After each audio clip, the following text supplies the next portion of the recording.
Hi everyone, I'm Wanjing. Today I would like to present the Horizon House to you all.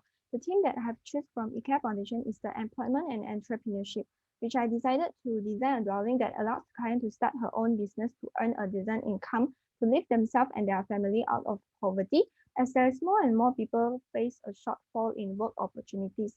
So basically, this house is designed to provide the client a space where can grow herbs and conduct online business, which I think is a worth exploring business. So this is the design intention from the site. The site is located at Cochrane MRT Station Park, known as the urban area. First, I like to achieve more privacy from the site as the dwelling is still a private housing unit without any physical business. And the second is to receive sufficient sunlight for the planting area to ensure the client is getting highest quality of herbs. The third is to get good air ventilation for planting purposes. From these design intentions, I decided to choose the location B facing to the south in terms of few considerations. For example, it allows the client to easily access as there is nearby parking area and it's also away from high dB level area, which is the roads. Besides, are the winds are come from different directions and cross over at the center and it's highly exposed to the sunlight. The important is the location B is very strategic for pickup and delivery for the online business. And next is the design intention for the building typology.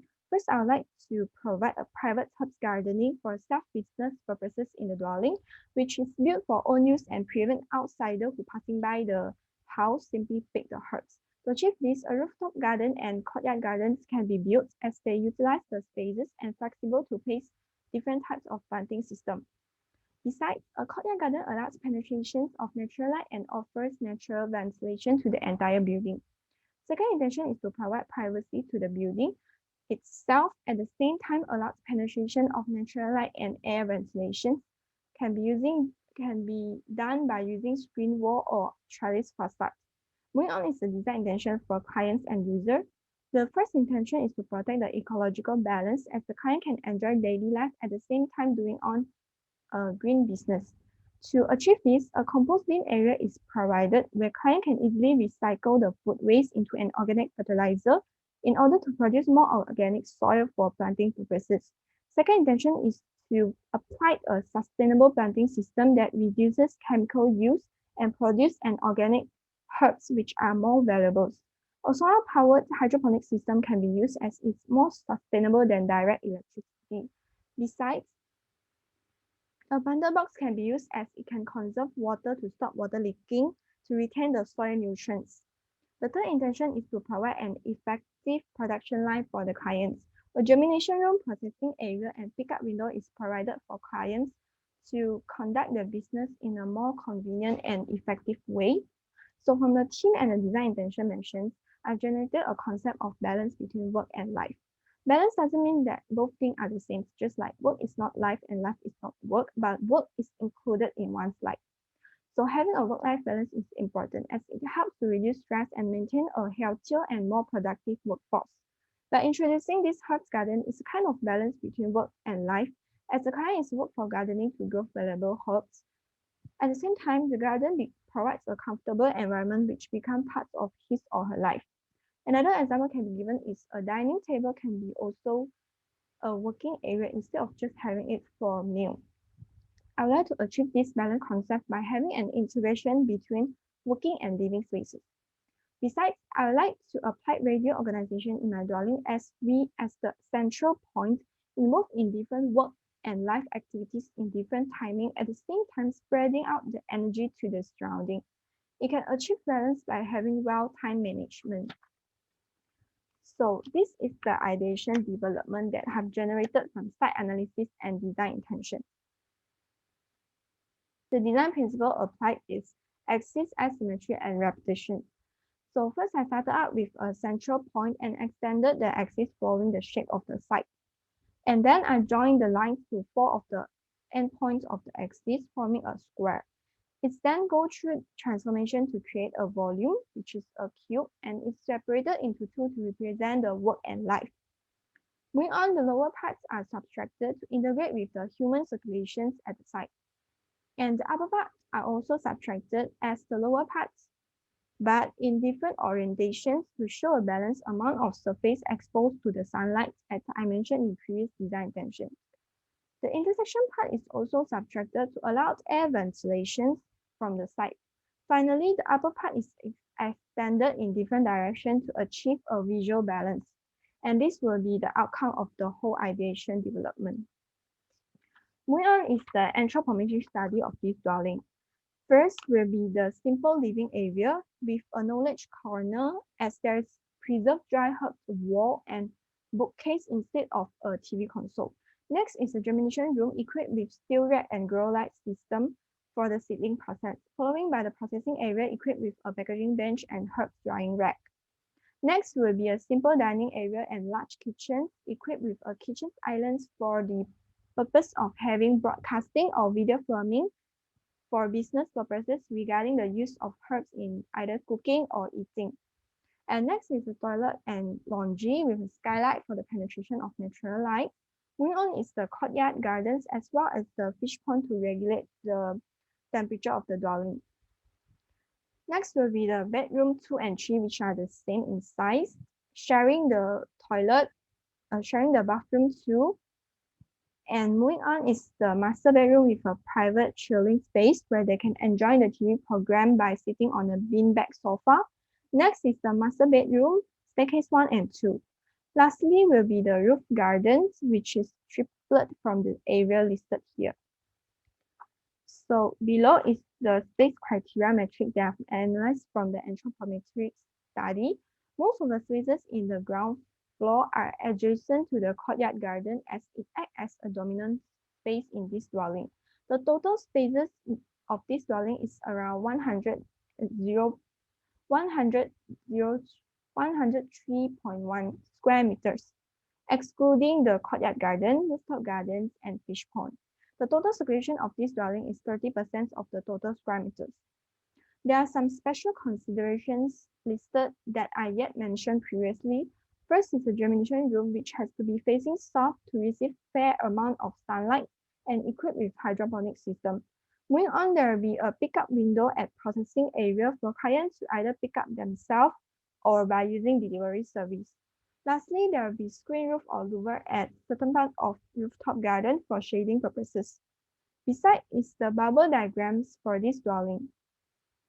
First is the ground floor bubble diagram. As you can see, I integrated the working space into living spaces. For example, the germination room and processing area is located near to the living and dining area to allow the client start her work anytime, anywhere.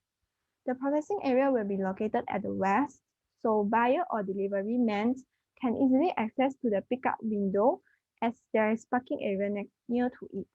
Moving on is the first bubble diagram. There will be 2 roof gardens with different entrances to allow clients to categorize the planted herbs. Lastly will be the rooftop bubble diagram, which has an outdoor staircase leads to the rooftop gardens with an outdoor table and chair serve as a chilling space after work.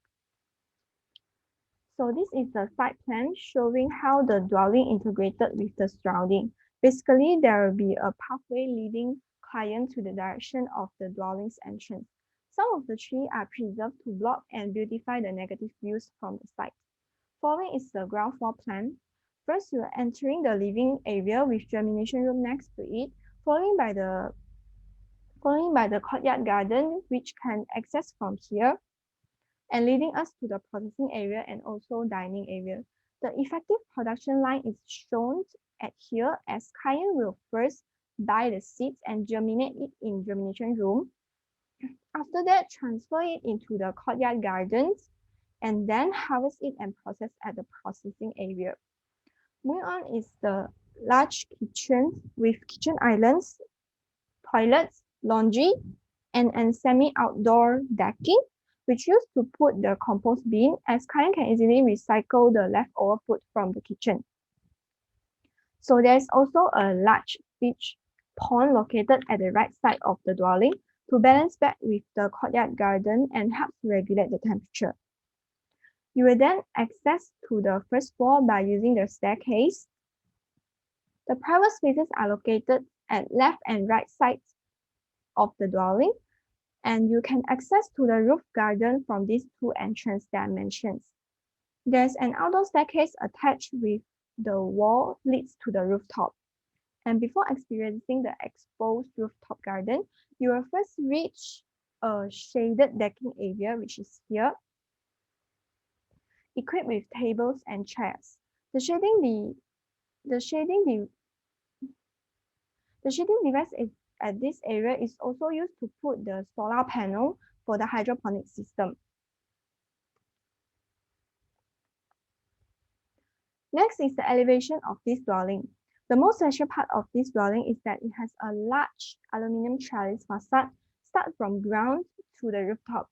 It's attached with wire mesh act as one of the planting system which were most suitable for climbing plants. Outsiders couldn't access from this area, so it helps to ensure the privacy at the same time provide a good air ventilation. Here will be the pickup window that I mentioned previously with a covered above so people still can get their parcel during rainy weather. Moving on will be the sections of this dwelling. I decided to use planter box instead of the permanent planting system. So client can easily change the orientation and move to anywhere in the garden. This will be the exploded axonometry, showing the structure and materials used in the dwelling. It's mainly built using concrete structure and brick wall as well as glass curtain walls. One of the special part of this dwelling is that it uses the reinforced concrete shear wall as certain parts to create a diagonal cut facade, which is shown at here. Besides is the isometric drawings showing the relationship of spaces in the dwelling. The IKEA product that I have applied in this dwelling is the aluminium door frame that I disassembled it and welded it to become a trellis and also the staircase railing. And here are some perspective views showing the uniqueness of this dwelling, and below is the sectional perspective of this dwelling. I've combined all the slides into and becomes I combined all the slides and came up with this presentation board of the Horizon House. So before I end my presentations, I would like to share a short video clip to bring you all experience this Horizon House.